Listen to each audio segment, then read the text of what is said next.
This is the Luxury Travel Innovators podcast, and I'm your host, Adam Deflorian, founder and CEO of AZDS. Join me as I talk to the most influential leaders in the hospitality industry and get a first-class look into the world of luxury travel. Let's take off.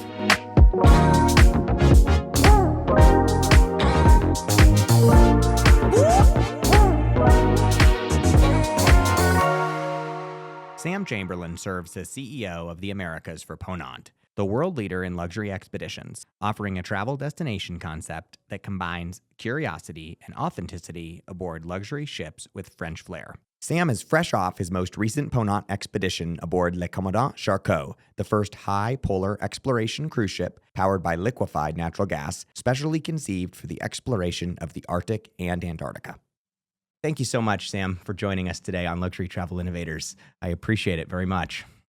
So you're just back from your journey on the Charcot. Tell me a little about the experience and what it was like. Yeah, thanks, Adam. Pleasure to be here with you today. And yeah, like Commandant Charcot, I was absolutely blown away. We just did what I would call a first with exploration across the St. Lawrence. Ponant was the first cruise line to enter the St. Lawrence during the Arctic winter, for the obvious reason that we are the only line that has the Commandant Charcot, which is that icebreaker. I kind of call it this greatest hits of Charcot itinerary, because most of the itineraries for that ship go to the North Pole, they go to Antarctica. The length of itinerary, just because of those journeys, is 12 to 20 nights, whereas on day 2, we were breaking through 4 feet of ice in Saguenay. We dropped the gangway directly onto the ice, got out, dog sledded, snowshoed, and really did what I think was just this amazing adventure itinerary across the St. Lawrence.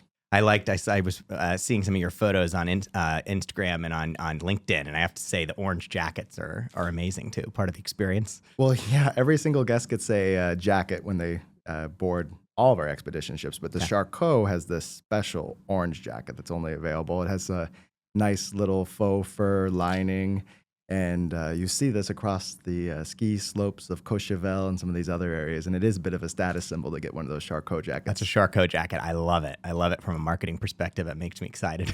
Yeah, no, and it was very comfortable and very warm, which was also required because one of the coldest itineraries that we've ever operated, and one of the coldest itineraries that any cruise line is capable of doing. And it really shows the toughness of that ship. Wow. And what really is this engineering marvel of the Commandant Charcot. How much ice is it actually breaking through as you guys are moving? When cruising, we go through the fast ice, and the fast ice is about anywhere from 4 to 5 feet. Wow. But the capabilities of the ship, it is a PC2 icebreaker. PC2 is a universal standard of hull thickness. There's only about 4 ships in the world that have the autonomy of Le Commandant Charcot. So if she needs to, she could go up to 15 meters of ice, which is more than her draft. Of course, we don't do that on a normal basis. Yeah. But when cruising comfortably, and again, you could hear the ice, you could hear the crackling, but about 4 to 5 feet usually on comfortably. How is the crew trained, like the captains for that ship and so forth? How are they trained? You know, I was speaking to Captain Marchessault about this, because when the Le Commandant Charcot was delivered to us in 2023, there was only a handful of ships that even had this type of marine and technical capability. So they went on board multiple of these other ships, and they learned. But it's also one of those jobs that's on-the-job training, so to speak. Yeah. In passenger shipping, they were really the first pioneering captains to be able to learn how to comfortably, safely break ice and navigate through the various ice channels. So there was no manual. Again, I think that's one thing that makes Ponant so unique, that Le Commandant Charcot basically built the manual. Oh. And it's the only cruise capable of going to places like the geographic North Pole, aspects of the Weddell Sea, and then, as we just showcased, the St. Lawrence and Saguenay and some of these deeper areas that really focus on exploration. How many times per year does the Charcot journey? How often is it? Well, it's constantly operating. That's a great question. My joke is that she's meant to be cold, so she never goes to the Caribbean or does any of our other coastal cruising, because we do have explorer and expedition vessels across our fleet that are in warm climates, and we do warm expeditions. But the Charcot positions every other season between the north and the south and the Arctic region. So this year she's up in the St. Lawrence, then she'll be doing the signature North Pole itineraries. Then there's around a 56-night repositioning where she goes back down, does a few technical stops in Seattle, for example, this year. and then stays in the Antarctic. What type of individual would be like looking for this experience? It's such a unique, dramatic, extraordinary experience. What do you think would be the type of customer traveler that would just love to the Charcot experience? Yeah, the demographics of the Charcot are much different than the rest of our fleet. Yep. And we've been really trying to push it into that rarefied, experiential adventure type of travel bucket list opportunity. Again, the ability to go to the geographic North Pole.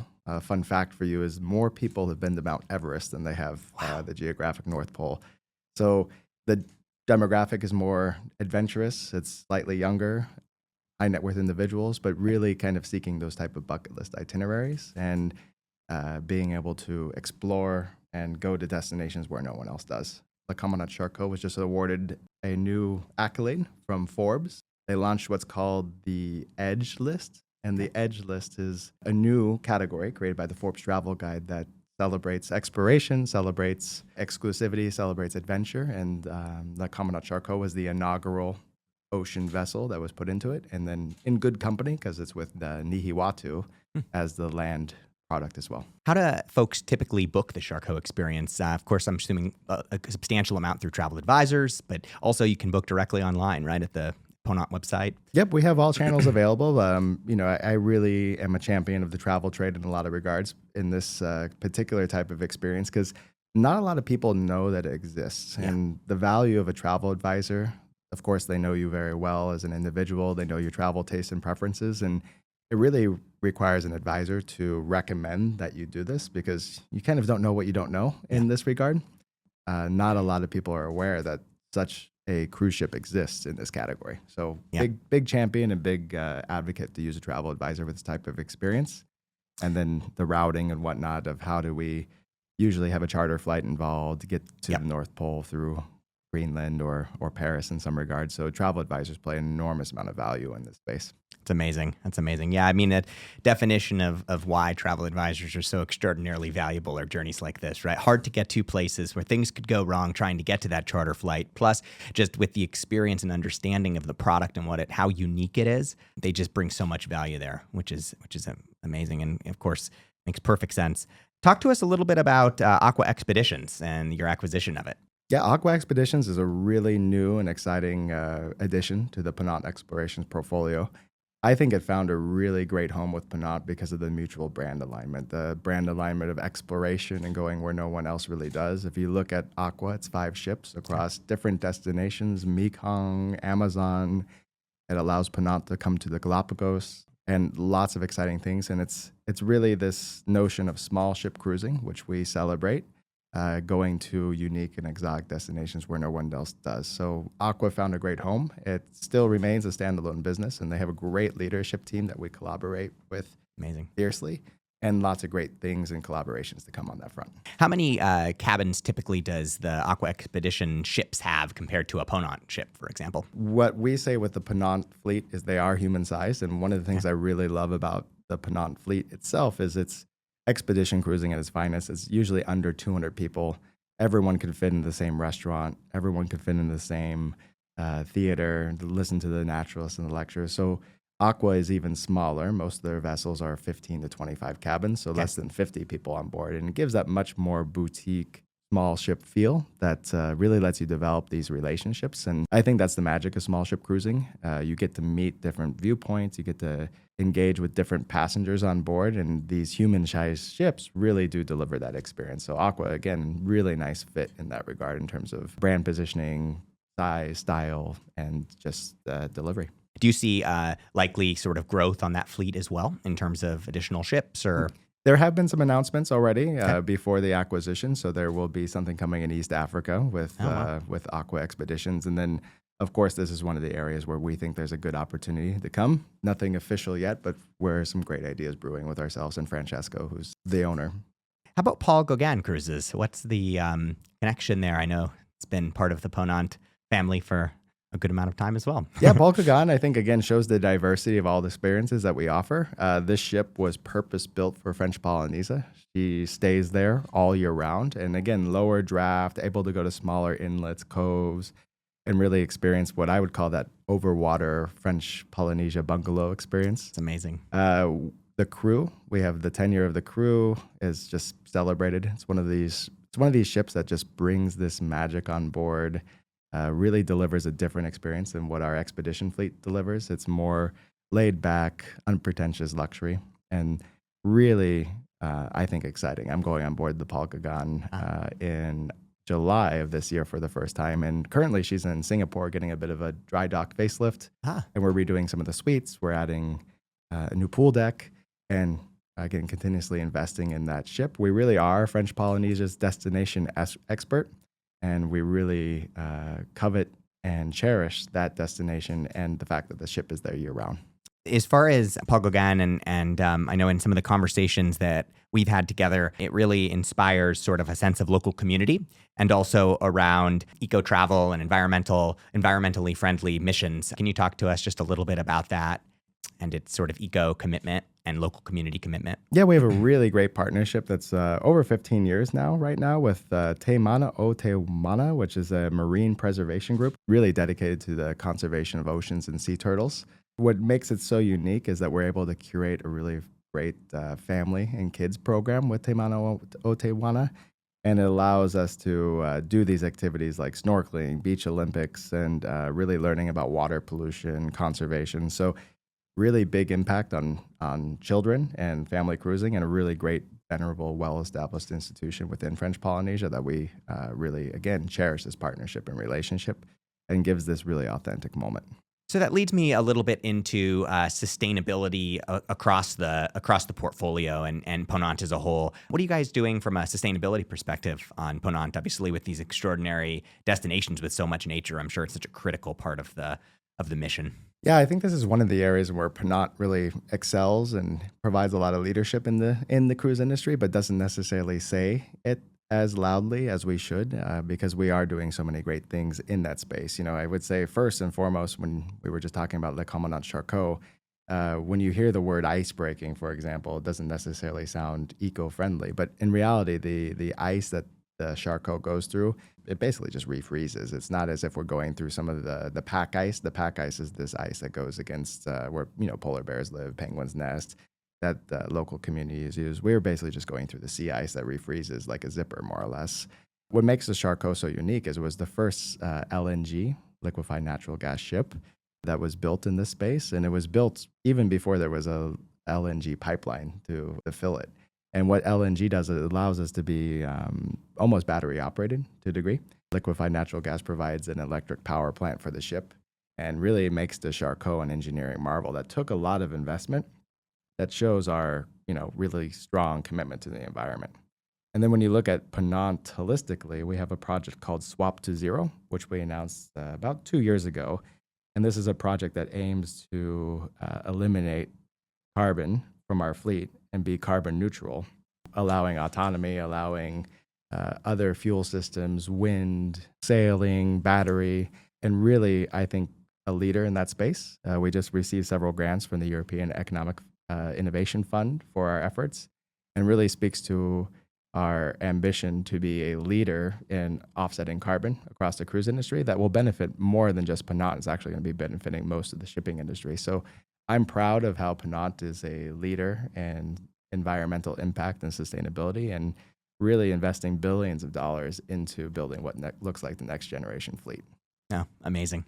Pivoting back to Ponant and the signature part of the fleet, what would you say are sort of the key differentiators from other luxury expeditions that are out there, and or just other expeditions in general? What really sort of sets Ponant in a league of your own, and an organization that really is so unique for travelers? Yeah, well, lots of things actually. That's one of the things that really drove me to the brand. Ponant, first and foremost, from the fleet perspective, has one of the newest, most modern expedition fleets in the category. Our Explorer class is just this amazing small ship experience that could literally go anywhere. And by going anywhere, I really have been emphasizing that we will be traveling to destinations where no one else goes. Ponant, in terms of complexity of itineraries, we produce over 410 itineraries a year. Wow. 110 countries serviced. So the great thing about Ponant, in my observations, is once you get a traveler on board, once they understand the brand, once they understand our delivery, there's just tons of content. You could literally sail forever because we have so many different unique itineraries that go where really no one else does. Wow. So that's one of the aspects that we really celebrate, of continuing to be opening up new destinations, new markets. We have an amazing scouting and itinerary planning team, which sounds like the best job in the world. That does sound dumb. How do I sign up? How do I get that gig? Exactly. So the research, the local relationships that we build and curate, again, with our sustainability and our real true compass of giving back and having positive impact on the communities, really builds us this amazing flywheel of having unique destination content and bringing that to the traveler, of going where no one else does. And then I would also say that the French flair is something that we really celebrate.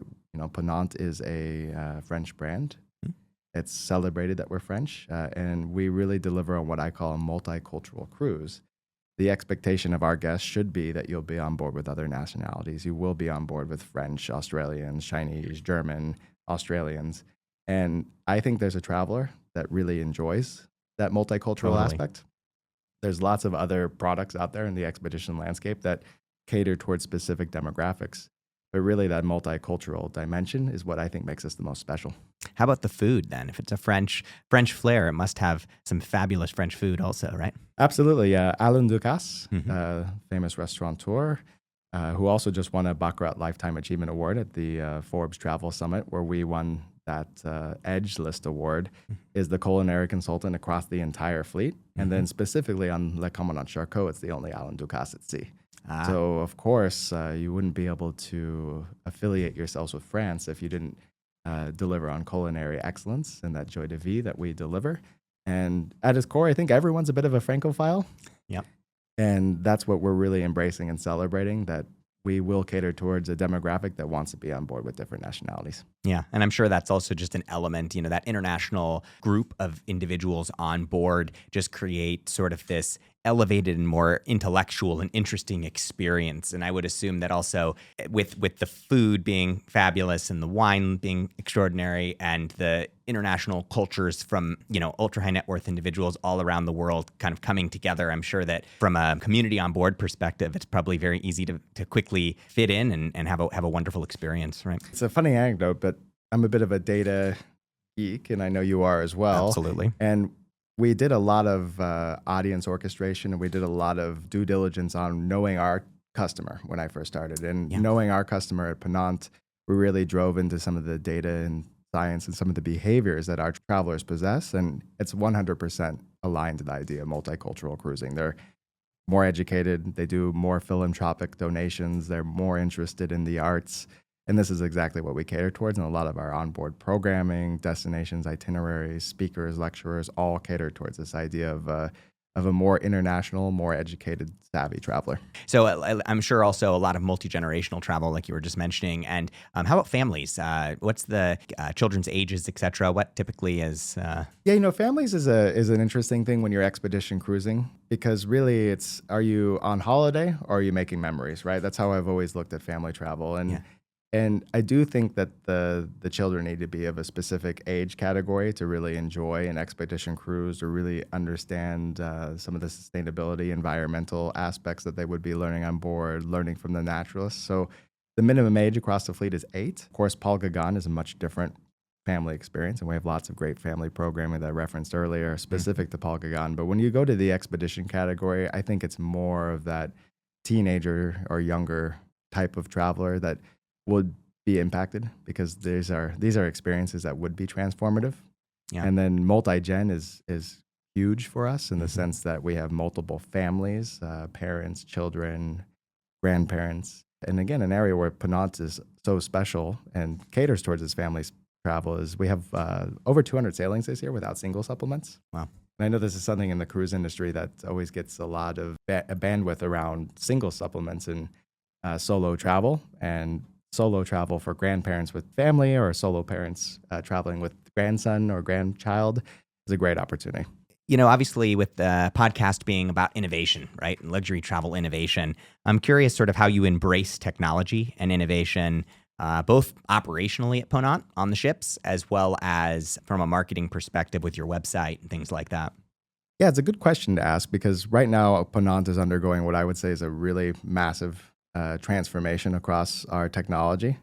So right now our website feels a bit clunky, and a lot of that is just because of the content, right? If you like you heard, the fact that we produce 410 itineraries across our Yeah. fleet of 13 ships, just organizing and showcasing and merchandising all those experiences is quite the feat. You know, from what ports of call are you going to all the great shore excursions, content, naturalists, speakers, guides, Yeah. a ton of content, right? And we have a lot of people working on that. So we are undergoing a completely new website transformation, Okay. which I think will be really fortuitous for us because it will really showcase what the brand is about in a much better, holistic way. And then, of course, the back end in terms of how we could better service our guests. The luxury traveler has so many demands, and one of them is what I would call the travel ribbon. You know, how could Ponant, not just when you board the gangway, but how can we start to influence even before you pack your bags, to when you get into the car to go to the airport, to when you're in the lounge, to then getting to the pre and post hotel. So there's a lot of technology to really do that well. And we're over investing in that space so that we can fulfill that ambition of being a travel company that helps us across that ribbon. How about, AI is such a hot topic, right? Everybody is talking about how AI can be used in so many different ways. Where do you guys, or do you not believe AI has a fit sort of within your technology? You know, I think AI has a fit in all kind of luxury travel experiences, but it's to be able to quickly get a real human to engage with the customer. Yep. So I think AI is an amazing kind of qualifying event where the first touch point could be small, succinct, and be able to deliver what the traveler is looking for, but then immediately almost hands it over to a human being to then deliver that personalized touch and service. I think from the qualification standpoint, big fan of AI. Again, from all the content that we produce and the storytelling that we produce, AI will provide its benefits. But at its core, you know, our business in luxury hospitality is delivering on giving great guest experiences and having that human personalized touch. So I think it's a balance. What about VR? And like we talked a lot about how travel advisors have this knowledge, right? That's really unmatched in regards to being able to explain, and they know their clients very well, right? They have these personal relationships with clients, especially the better ones, and they have this ability to really sell the experience. Are you guys investing in any VR so you can have 3D goggles, Google Glass, etc., the Apple Vision headsets to be able to really sell some of that experience and show what it's like? Is that valuable, you think? I think it's enormously valuable in travel, and I'm on the sidelines watching and championing this across the industry because I think you're 100% right. Making these immersive content experiences really is the next generation of how we're going to be able to tell that story. Yep. We're not there quite yet, Okay. but absolutely open and excited about these opportunities of, you know, how can you better feel, touch, experience the ship, make sure you're making the right purchasing decision before you even get on board. And again, that's where I think travel advisors and some of our travel agency partners really help reinforce that. Was thinking, from a sense perspective, right? We obviously have smell, we have taste, we have what we see, and we have what we hear. And obviously, we're on a podcast and we're not doing video with it today. And so I was thinking about, obviously, we've worked with you on Charcot on some marketing initiatives. I was thinking on the podcast side, hearing the ice crack. Yeah. Considering that Charcot is so unique in a league of her own in regards to how she's able to break through that ice, and it would be another piece from a sense perspective. I think could be really powerful. Yeah, you're right, and it's almost meditative because it's Yeah. not. It really defied my expectations of what breaking through the ice meant. It's very graceful, and it's a very sweet melody almost of how you're going through it so swiftly, so quietly, but it really puts it all into perspective. Out of curiosity, from your experience, what animals do you see on the Charcot experience? Any polar bears or? Oh yeah, well it definitely varies by destination, of Yeah. course. The polar bear is no doubt the reason why people are going to the Arctic. Okay. And the Charcot, again, because it's able to go deeper, earlier, further than any other expedition ship, gets a lot of great opportunities to see the wildlife and fauna. Then you, of course, in Antarctica, you have all the penguins and all the seals, and again, just a huge amount of biodiversity.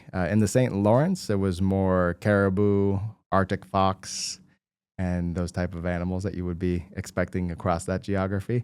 And one of the things that makes Ponant so unique in this regard is, of course, our naturalists and guides team is world-class experts that help deliver and articulate that experience. But we also have a photo ambassador program. We bring these world-renowned photography experts on board.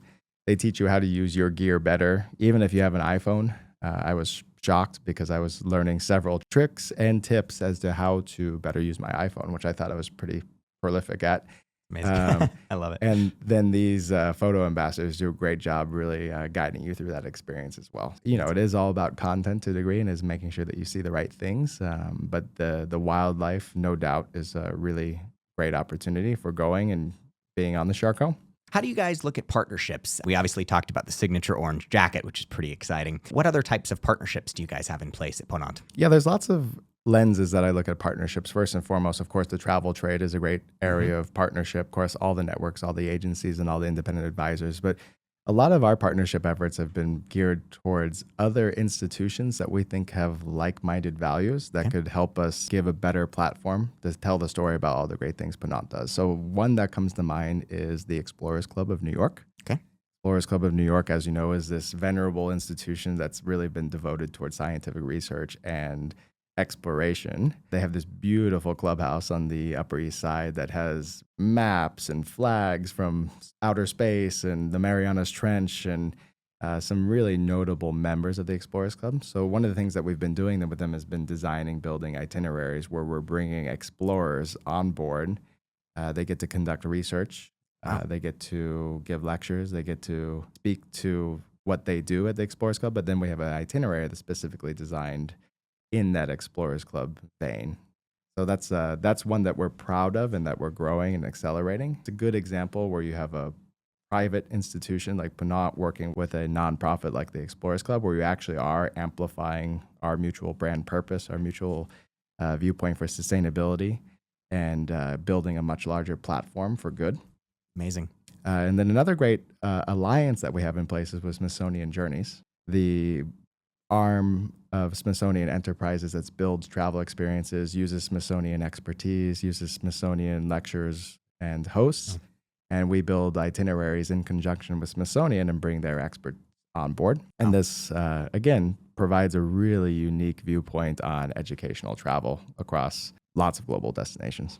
How about in terms of the package of air and being able to, if let's say you are not booking with one of the wonderful travel advisors and you're booking direct through Ponant, how do you guys handle and assist with air arrangements and other parts of the trip and journey?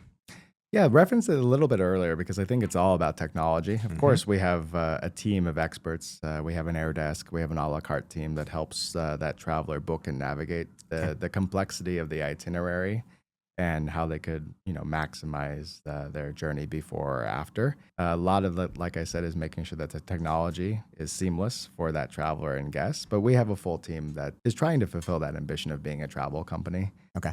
It's ironic because a cruise is one of the more kind of easy travel experiences. And that's why I think small ship cruising is, from kind of the economic standpoint, very bullish on it, right? You look at the other travel alternatives right now between land and, going through Europe and transferring and being in small airports and delays. A small ship is a great value proposition now because you board, you don't have to unpack, and you're going to multiple different ports, and it's very easy.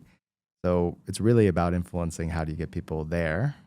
How do they do a pre, and then how do they get off board and have an enjoyable post experience? Yeah. But I think the value prop is better than it ever has been because of just traveling is getting a lot harder. Traveling is getting a lot more expensive, and small ship and ocean cruise lines are really delivering, I think, a really seamless travel experience for the guest. Yeah. Given that we're all about innovation with Luxury Travel Innovators, I was just thinking about it in regards to how do you guys get all of the food and supplies and everything else to the ships, especially in these very remote destinations, and how do you keep it all fresh?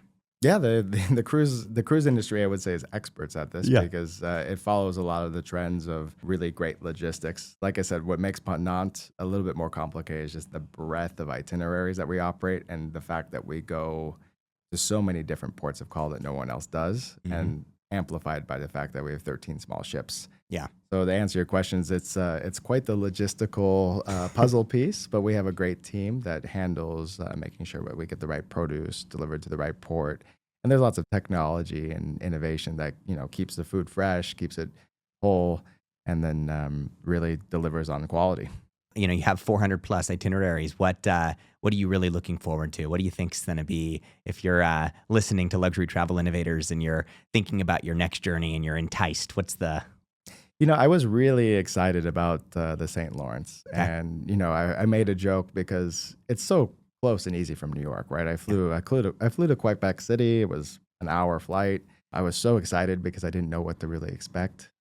So it kind of felt like a Celine Dion concert almost, because you were going, you didn't know what to expect. You get on board, and then the itinerary just really, like I said, shocked me in the sense that Quebec City is a great port of embarkation. Then you are almost breaking ice a day later, and you're dropping the gangway, and you get that full Charcot experience. So St. Lawrence was an exciting one, and we made the decision to go back to St. Lawrence. Okay. So we'll be back there in the 2027 rotation. So the winter of 26-27, the Charcot will be back. And I think for the North American market, that's a really fun winter wonderland type of experience. It's an hour away where you get something amazing. That's so differentiated. But then when you look at the rest of the global fleet, Paul Gauguin in French Polynesia, like I said, has always been on my bucket list, and I'm happy to be fulfilling that. And then one of my personal ones that I'm looking forward to is, I'll call it Oceania, but we go to the Kimberley. The Kimberley in Australia is becoming very hot for the US market. I've always described it as this kind of Caribbean meets Grand Canyon type of experience where it's one of these untamed places in the world that's almost untouched still, that not a lot of people know about. So Kimberley's hot on my list, and then definitely want to be sailing Aqua throughout the Indonesian archipelago on Aqua Blue and seeing Komodo, Raja Ampat, and some of these hard-to-reach islands. Sounds incredible. Well, Sam, thank you so much for taking some time to speak with me today. What we're concluding all of our Luxury Travel Innovator podcasts with is 3 rapid-fire questions. They should be pretty easy. I didn't give them to you ahead of time. We're going to start with, what destination or trip outside of Ponant are you most excited about personally? Where do you want to, where are you going? What do you have planned? Or what do you hope to plan that you're super excited about in the future? For a personal holiday, I'm going back to Bali. To me, I think Bali's always been kind of that OG of luxury tourism. If you go back even 40 or 50 years ago, Totally. I had the pleasure of living there for a year, and I try to get back there every 2 to 3 years. So again, it's not a new destination by any means, but I think it's a dynamic destination that continues to evolve. I think some of the best food and beverage experiences across Asia Pacific now sit on that small island.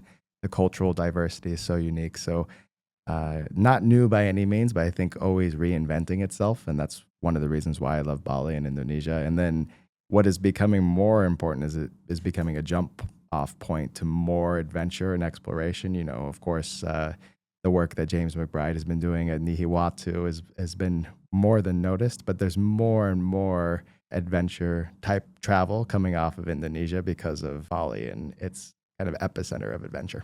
Amazing. Second question. So the podcast is really about innovation, technology, and forward, right? Forward looking. For this one, we're going to step back into the past for a minute. What do you miss most about sort of the glamour of travel in historic form? It could be things like the stamps of the Ritz-Carlton Lion inside of the ashtrays, or the way that they used to serve on planes. Even if it was before your time, what's sort of like, what's that thing that you have that you reminisce and you think, gosh, that would either have been extraordinary to experience or something that doesn't exist anymore that you really wish would?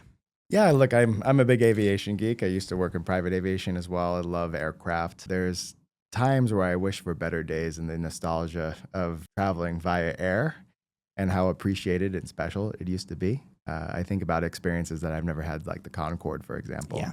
That is something that I hope comes back in a different iteration. Even just enjoying kind of the luxury of travel without Wi-Fi, for example, on board. Being able to enjoy the flight.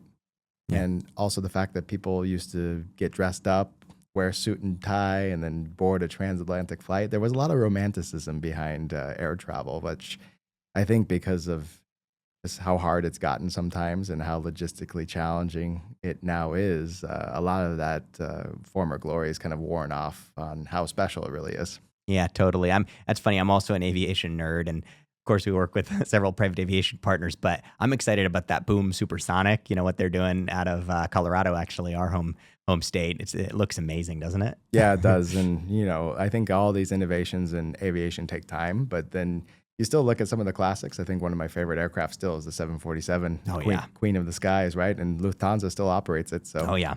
it's a fun reminder of the privilege that we have to travel. Yeah, totally. On social, I always follow a lot of the aviation accounts, and I love it when you see at LAX the dual takeoff of like an A380 and a 747 next to each other going up. It's amazing to watch. Yeah, you it know? is. It's fun. And then the last question is back to forward looking. What innovation doesn't exist today that you think is missing from travel? It doesn't have to be marketing, doesn't have to be technology around, cruise or anything of that nature. Just what innovation do you think is missing today that has a opportunity in Yeah, I travel? think a lot of people have been working on this, but it hasn't been cracked yet. Is there's so many different parts of your travel experience that are disjointed. If you think about all the things that you have to book and how customers do book, usually you start with the hotel or the destination. Then they usually do the air. Then they usually figure out their rental car or transfers. It's very methodical, but it's also follows this similar formula.